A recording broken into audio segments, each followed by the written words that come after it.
आषाढ पौर्णिमेनंतर आमच्याकडे शीतळा देवी व लक्ष्मी आई म्हणजे मरी आईला भाजी भाकरीचा साधासा नैवेद्य नेतात। गुरुपौर्णिमेपासूनच्या पंधरवड्यात देवीचा एखादा वार पकडून किंवा रविवारी नैवेद्य रुजू करतात। आषाढ महिन्यात पावसाळ्याला जोर असतो, तेव्हा नदी नाले तुडुंब वाहतात आणि इतर नद्या विहिरींचे पाणीही दूषित करतात। तेव्हा रोगराईचा वेगाने फैलाव होतो। ही रोगराई थांबवून सगळ्यांना चांगले आरोग्य प्रदान कर, अशा प्रकारचं साकडं देवीला आषाढात घालतात। मरी आई व शीतळा देवी याखेरीज साती असरा या लेकूरवाळ्या आणि मायाळू, तेव्हा या सर्व देवींचा वरद हस्त घरातील सर्व लहान मुलांवर कायम असावा म्हणून देवळात छोटूसा कागदी पाळणा सुद्धा बांधतात। शीतळा देवीच्या नावातच शीतपणा आहे, त्यामुळे या देवीला थंड पदार्थांचा नैवेद्य अर्पित करतात। दही, हळद टाकलेला भात, गोड पुरी, मेथीची भाजी, लिंबाची पानं, फुटाणे, नारळ, ओवा आणि थंड पाणी यांचा समावेश असतो। प्रत्येक गावाच्या वेशीजवळच मरी आईचं देऊळ असतं, म्हणजे गावात कुठल्याही प्रकारची महामारी रोगराई तिच्या तिकडे असल्याने प्रवेश पाहू शकणार नाही अशी धारणा त्यामागे असावी, म्हणून सुद्धा तिला कृतार्थ भावनेने आषाढ नैवेद्य अर्पण करतात। अनेक ठिकाणी हे व्रत उत्सव स्वरूप साजरे केले जाते। वाजत गाजत जल्लोष करत पाण्याच्या घागरी, कावडी, कडुलिंबाचा पाला, तोरण, ओटी देवीच्या ठाई नेताना आपल्याला भक्त भाविक आराधी या दिवसात दिसतात।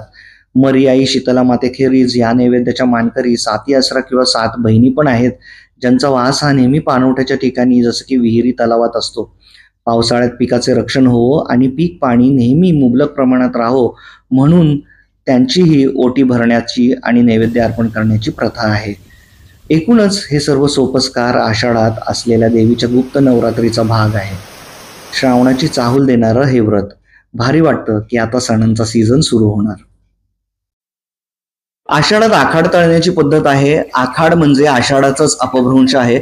अलीकडे आखाडात मटणाचं फॅड निघालंय, पण वस्तुतः उन्हाळ्याच्या दिवसात केलेले नवीन कुरडया, पापड, वाळवणं आषाढामध्ये तळून नैवेद्यात अर्पण करून मग वापरण्याची प्रथा आहे। पण हल्ली वाळवणं घरीच करणारी उत्साही मंडळी दुर्मिळ झाली कारणाने एखादा फराळाचा पदार्थ, कापण्या, शंकरपाळी, गोड पुऱ्या, चकली किंवा अगदी भजी, वडे सुद्धा केले जातात आणि आषाढ नैवेद्यात समाविष्ट केले जातात। थोडं सरप्राइझिंग आणि विरोधाभास वाटेल, पण पावसाळी हंगामात तळलेले आणि गरम पदार्थ शरीराला पोषक असतात, त्यामुळे स्नायू अर्थात जॉईंट्सलाही वंगण म्हणजे लुब्रिकेशन मिळतं।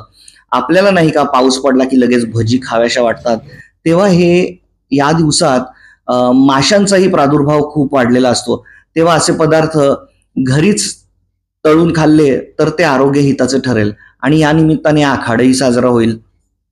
पावसाळ्यामध्ये हमखास चमचमीत खाण्याची इच्छा होणं हे अगदी स्वाभाविक आहे प्रत्येकासाठी आणि ऋतुमानाप्रमाणे शरीराला तशी गरज सुद्धा असते त्याची। परंतु या अशा पावसाळी वातावरणामध्ये बाहेरचं अन्न खाणं, तळलेले पदार्थ किंवा स्ट्रीट फूड हे आरोग्यासाठी अगदी रिस्की, घातक ठरू शकतं। म्हणूनच आपल्या पूर्वजांनी अतिशय धोरणाने ही तरतूद शास्त्रातच करून ठेवलेली आहे की आषाढामध्ये आखाड तळण्याच्या निमित्ताने का होईना सर्वांनी घरीच हायजिनिकरित्या हे चमचमीत पदार्थ, तळलेले पदार्थ बनवावे आणि एकत्र बसून त्याचा आस्वाद घ्यावा।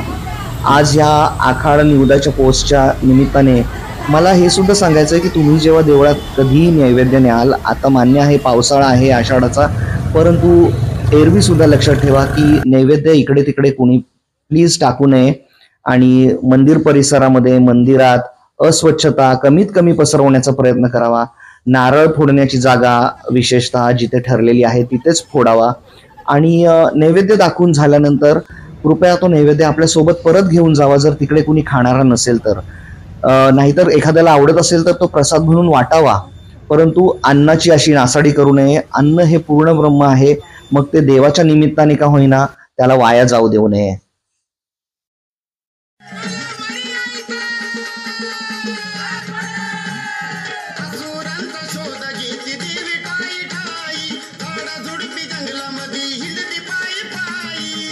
कडक देवस्थान हाय रे मरी आई, माता कडक देवस्थान।